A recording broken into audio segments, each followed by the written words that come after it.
So I want to do a quick video on the Sante Fe crash of a Cessna Turbo 310 that occurred a few days ago.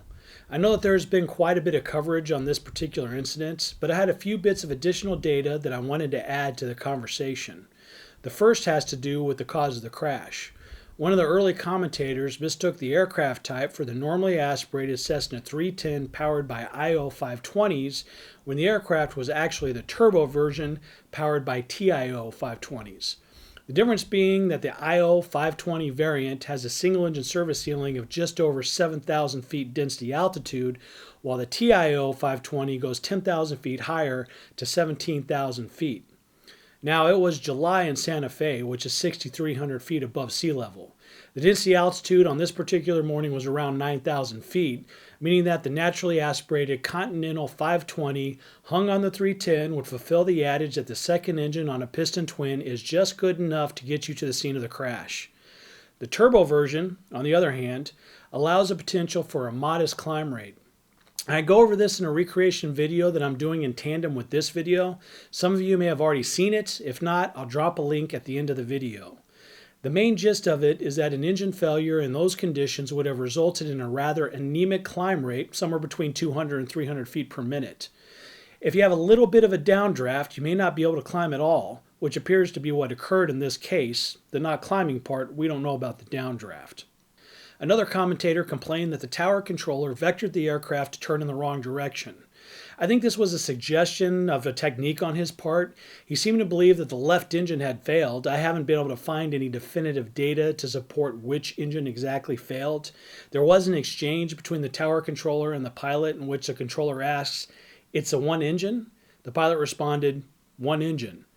I don't think that they were referring to the number one engine, which would be the left engine. I think that it was the tower controller verifying that it was only one engine that had failed.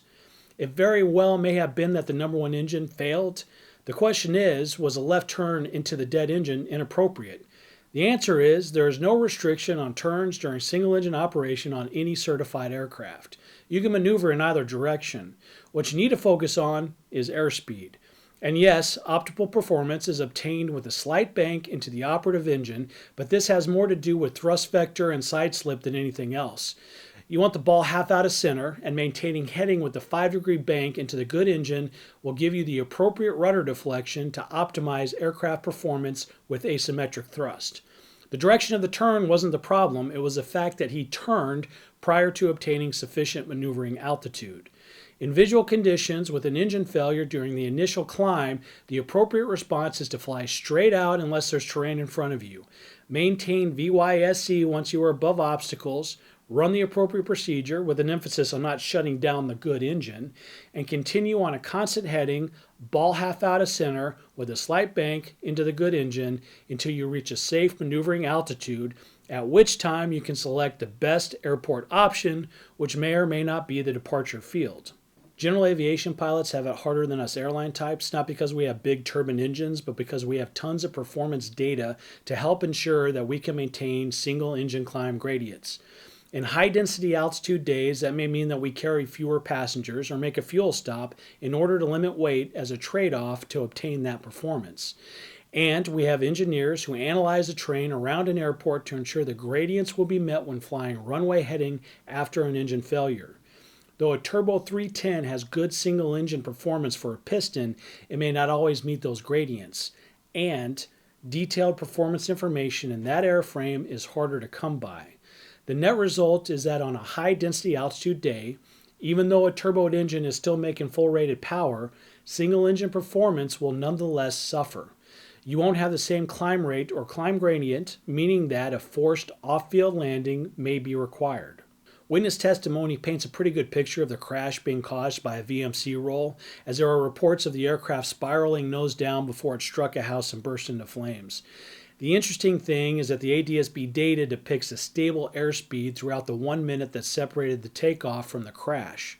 The aircraft didn't climb very high either, just 100 or 200 feet. This is probably the reason why the aircraft seemed to maintain an inappropriately low airspeed over the course of that minute.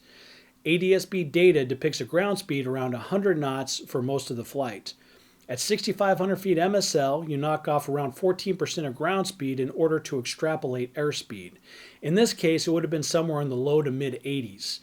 The aircraft has an 80 knot VMC. It appears as though the pilot was riding the boundary, and there's reason to believe that he was a decent stick and rudder, but VMC rolls are common sources of fatalities for a reason. It doesn't have to get very far away from you for it to be unrecoverable. It's another sad story. The pilot was highly accomplished and clearly a huge aviation enthusiast.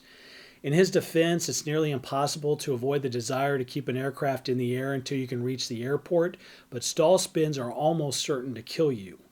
The first thing to do following an engine failure in a twin is to keep the lift vector pointed up.